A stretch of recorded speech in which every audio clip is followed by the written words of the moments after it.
Hello, VU3 November Echo Oscar VU3 Neo here. So just wanted to show you the QRM created by the street LED light. So this is before the LED light switching on in the street light LED. So over there you can see the pole. So that is where the LED light is. So on 40-meter band, this is the noise. I've put on the attenuator. I'll also switch off the attenuator and the IF. So you see this, and let me show you on other bands. This is 40. This is 21 megahertz, that is a 15-meter band, and this is 17 meters, hardly any QRM. Also I do have a little bit of low audio on the higher bands. This is 20-meter band. I can hear some station over there.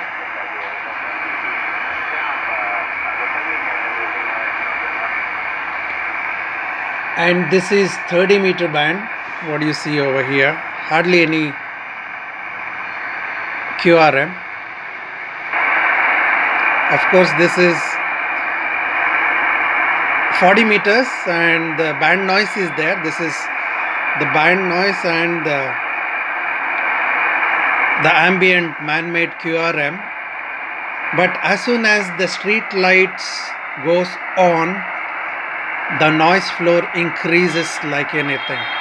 So I'll show you how the band noise increases. The QRM created by the street LED light, you can see now.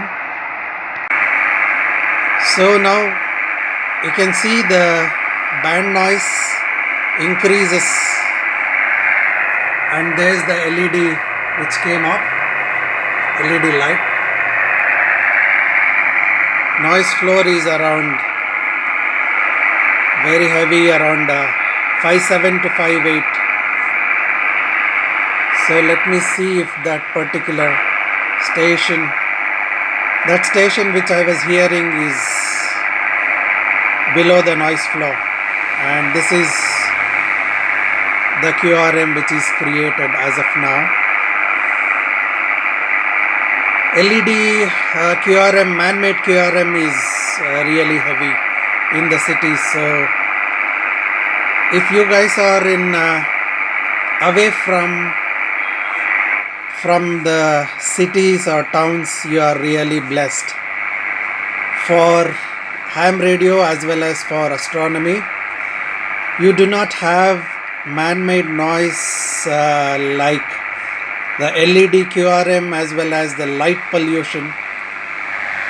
So these kind of lights create QRM for both for your ham radio and for your astronomy as well.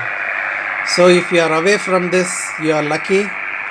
So now I have to overcome this kind of QRM, and let's see, probably I'll give you an update whenever I overcome. Hope you enjoyed this video. If you haven't subscribed to my channel, just subscribe, and also just comment if you are a ham, what is your call sign and your QTH. Say best of 73 and you have a great day. Bye bye.